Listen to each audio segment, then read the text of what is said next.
নেত্রকোনায় কৃষক নূর মোহাম্মদ হত্যা মামলার আসামিদের দ্রুত গ্রেফতার ও দৃষ্টান্তমূলক শাস্তির দাবিতে বিক্ষোভ মিছিল অনুষ্ঠিত হয়েছে। মঙ্গলবার সকালে রাজুর বাজার থেকে একটি বিক্ষোভ মিছিল শুরু হয়ে জেলা প্রশাসকের কার্যালয়ের সামনে গিয়ে প্রাথমিকভাবে শেষ হয়। এ সময় নিহত নূর মোহাম্মদের পরিবারের সদস্যরা অতিরিক্ত জেলা প্রশাসক রফিকুজ্জামানের কাছে জেলা প্রশাসক বরাবর একটি স্মারকলিপি জমা দেন। পরে মিছিলটি আবার জেলা প্রশাসকের কার্যালয় থেকে শুরু হয়ে জেলা পুলিশ সুপারের কার্যালয়ের সামনে গিয়ে শেষ হয়। সেখানে ভুক্তভোগী পরিবারের সদস্যরা জেলা পুলিশ সুপার মির্জা সাইম মাহমুদ পিপিএমের কাছে আরেকটি স্মারকলিপি হস্তান্তর করেন। এ সময় মোহাম্মদ মোফাজ্জল জানান, হত্যাকারীরা ভুক্তভোগী পরিবারকে প্রাণনাশের হুমকি দিচ্ছে। পুলিশ সুপারের নিকট স্মারকলিপি হস্তান্তর জেলা police super Mirza Saim Mahmud PPM বলেন, এই নৃশংস হত্যাকাণ্ডে জড়িত ৩ জনকে ইতোমধ্যে গ্রেফতার করা হয়েছে। বাকিদের গ্রেফতারে পুলিশ জোর তৎপরতা চালাচ্ছে। আশা করছি খুব শিগগিরই তারা আইনের আওতায় আসবে। নেত্রকোনা মডেল থানার ভারপ্রাপ্ত কর্মকর্তা ওসি মোহাম্মদ শাহনেওয়াজও ভুক্তভোগী পরিবারকে আশ্বস্ত করেন যে আসামিদের গ্রেফতারে অভিযান অব্যাহত রয়েছে।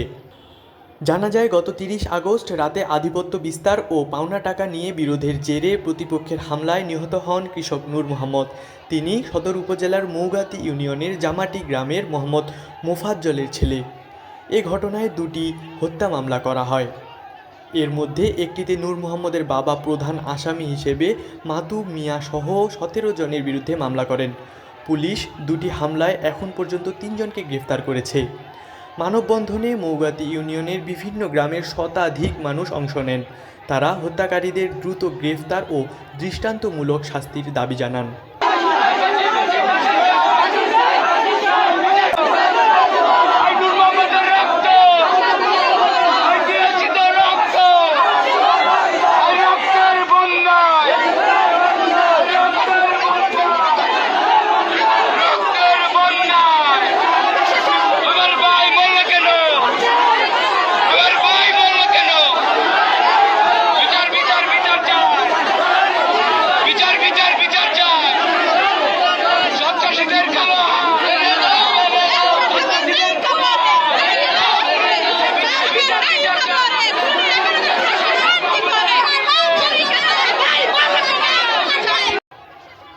সোহেল খান দুর্জয় এর তথ্য ও চিত্রে তাসবিহ আলওয়াসি, চ্যানেল 21, নেত্রকোনা।